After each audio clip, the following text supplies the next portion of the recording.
किस साल में होगा कलयुग का अंत? क्या कलयुग का अंत आ चुका है और हम सभी संधि काल में जी रहे हैं? क्या आदि सतयुग का प्रारंभ होने को है? क्या कहती है कलयुग के अंत को लेकर संत अच्युतानंद दास महाराज की भविष्य मलिका? क्या हिंदू धर्म ग्रंथ में भी यही भविष्यवाणी लिखी है? क्या होगा कलयुग के अंत में ऐसा जो लोगों के रोंगटे खड़े कर देगा?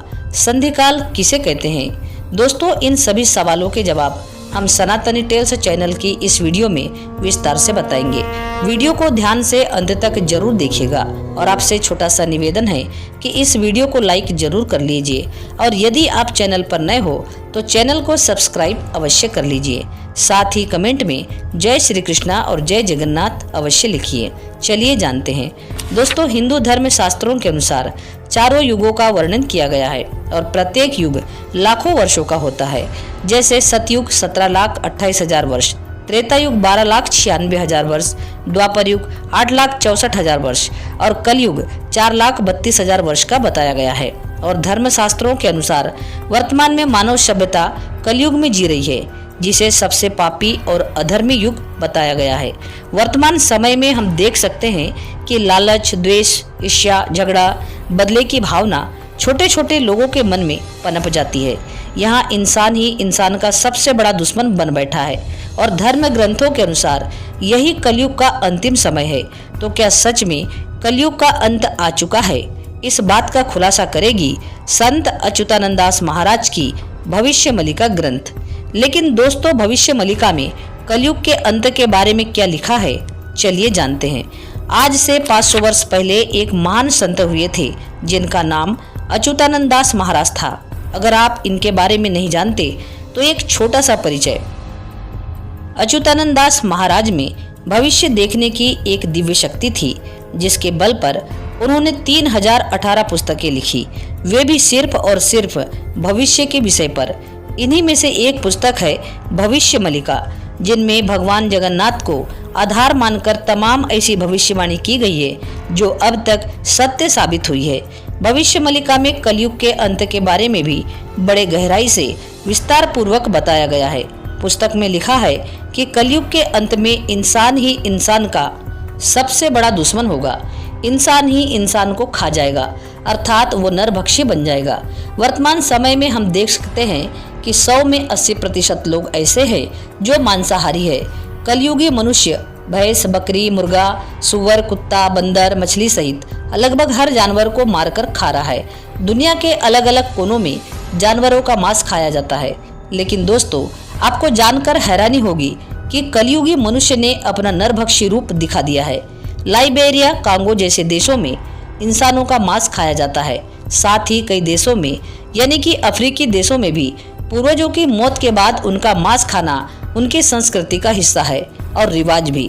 विदेशों को छोड़ो तो भारत को शाकाहारियों का देश कहा जाता है, लेकिन यहाँ भी नरभक्षियों के सबूत मिले हैं। 2022 को दैनिक जागरण पर पब्लिश हुई ये रिपोर्ट बतलाती है कि जून और सितंबर को गायब हुई 2 महिलाओं को पहले तो आरोपियों ने मारा, फिर उनके टुकड़े टुकड़े करके कुछ को पकाकर खा लिए और बाकी के टुकड़ों को बेचकर लाखों रुपए कमाने का इरादा था। यानी कि आप समझ सकते हैं कि भविष्य मलिका के अनुसार इंसान नरभक्षी हो रहे हैं। सिर्फ इतना ही नहीं, भविष्य मलिका के अनुसार कलयुग के अंत में जल प्रलय, युद्ध, महामारी, प्राकृतिक आपदाएं भी आएगी। 2020 में आपने कोरोना महामारी को लाखों लोगों की जान लेते देखा ही होगा। न्यूजीलैंड, अमेरिका, चीन, जापान और प्रशांत महासागर में 26 जनवरी को 9.0 की तीव्रता से उठा भूकंप, कभी तूफान, कभी चक्रवात, बेमौसम बारिश, ये सभी प्राकृतिक घटनाएं इसी ओर इशारा कर रही है कि कलयुग का अंत नजदीक है। वर्तमान समय में जिस प्रकार की आपदाएं हमें देखने को मिल रही है, इससे पहले ऐसी प्राकृतिक आपदाएं कभी देखने को नहीं मिली। दोस्तों, ऐसी प्राकृतिक आपदाओं को देखकर आपके मन में क्या सवाल है, कमेंट में जरूर बताना। साथ ही वीडियो को लाइक करके चैनल को सब्सक्राइब करना बिल्कुल भी ना भूलें। दोस्तों, इसके अलावा भविष्य मलिका में लिखा है कि कलयुग के अंत में अन्न की कमी होगी। पैसे तो बहुत होंगे लेकिन अनाज नहीं होगा। लोग पेड़ों के पत्तों को खाकर जिंदा रहने की कोशिश करेंगे। महंगाई इतनी होगी कि गरीब आदमी, मतलब अगर सही समझे तो किसान आदमी जो कि अनाज उगाता है, उसे भी खाने खाने को तरसना होगा, क्योंकि महंगाई के चलते वे लोग अनाज खरीद नहीं पाएंगे। इसका मुख्य कारण है अन्न की पैदावार की कमी होना। दोस्तों, वर्तमान समय में देखो तो लोगों के पास पैसा आ रहा है, लेकिन गेहूं, चावल, धान जैसे अनाज की लगातार कमी हो रही है, जिसके चलते सरकार भी मोटे अनाज को प्रमोट कर रही है ताकि भूखे मरने की नौबत न आए। वहीं विश्व भर में बन रही युद्ध की स्थिति को तो आप जानते ही होंगे। फिलिस्तीन, इजराइल, रूस, यूक्रेन, लेबनान, ईरान जैसे महान देश आज दो पहियों में बटे हुए हैं और आए दिन युद्ध से तबाही के रास्ते खोल रहे हैं। दोस्तों, भविष्य मलिका के अनुसार वर्तमान में हम संधि काल में जी रहे हैं, जबकि कलयुग का अंत लगभग हो चुका है और आदि सतयुग का प्रारंभ लगभग होने जा रहा है। यह संधि काल यानी कलयुग और सतयुग के बीच के समय को वर्णित किया गया है।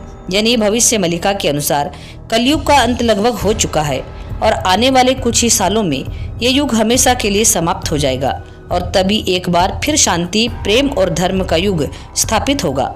वहीं वेद पुराणों की बात करें तो इनके अनुसार कलयुग की अभी शुरुआत है। जी हाँ दोस्तों, वेद पुराणों के अनुसार कलयुग अभी शुरू ही हुआ है। पुराणों के अनुसार कलयुग का कुल समय 1200 दिव्य वर्ष है और एक दिव्य वर्ष 307 वर्षों के बराबर होता है। इस तरह कलयुग 4,32,000 वर्ष का है, जिसमें से अभी 3,102 प्लस 2022 यानी 5,124 वर्ष का समय गुजरा है, जबकि अभी भी पुराणों के अनुसार 4,26,876 वर्ष अभी बाकी है।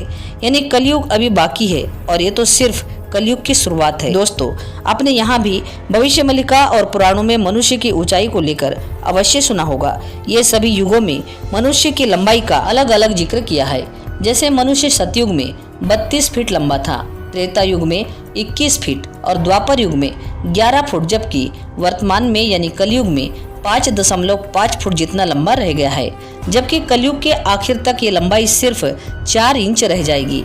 अब ऐसे ही अलग अलग युग में मनुष्यों की लंबाई को लेकर एक उदाहरण दिया जाता है कि वो चने के झाड़ पर बैठेगा। यानी कि कलयुगी मनुष्य की हाइट इतनी छोटी हो जाएगी कि वो चने के झाड़ पर बैठ जाएगा। यानी उदाहरण के लिए हम द्वापर युग के चने के झाड़ की लंबाई देखें तो वे 13 से 14 फुट के हुआ करते थे, जबकि वर्तमान समय में देखें तो इसकी लंबाई 1.5 से 4 फुट तक पहुंच गई है और यही कलयुग के अंत का संकेत है।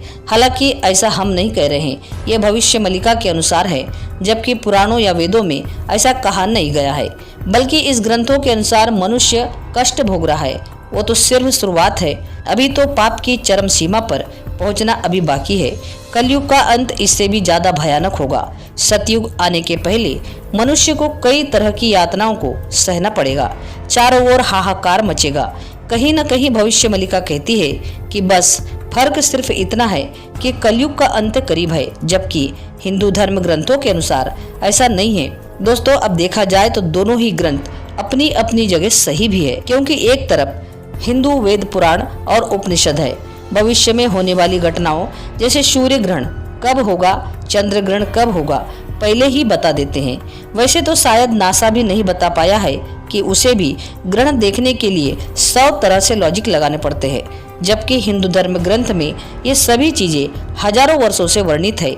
इसी तरह दोस्तों, भविष्य मलिका से जुड़ी हर बातें सच होती है, वह चाहे कोरोना महामारी की हो, चाहे प्राकृतिक आपदाओं की, चाहे जगन्नाथ मंदिर के झंडे में आग लगने की ही क्यों ना हो। और ऐसी कई भविष्यवाणियां हैं जिन्हें पंच सखाओं द्वारा 600 वर्ष पूर्व ही लिख दिया गया है और आज वे सब सच साबित हो रही है। दोस्तों, कलयुग के अंत को लेकर आपकी क्या राय है, कमेंट में जरूर बताना और साथ ही कमेंट में जय श्री कृष्णा और जय जगन्नाथ अवश्य लिखना। वीडियो पसंद आई हो तो वीडियो को लाइक, शेयर और सब्सक्राइब अवश्य करना। पूरा वीडियो देखने के लिए आपका बहुत बहुत धन्यवाद।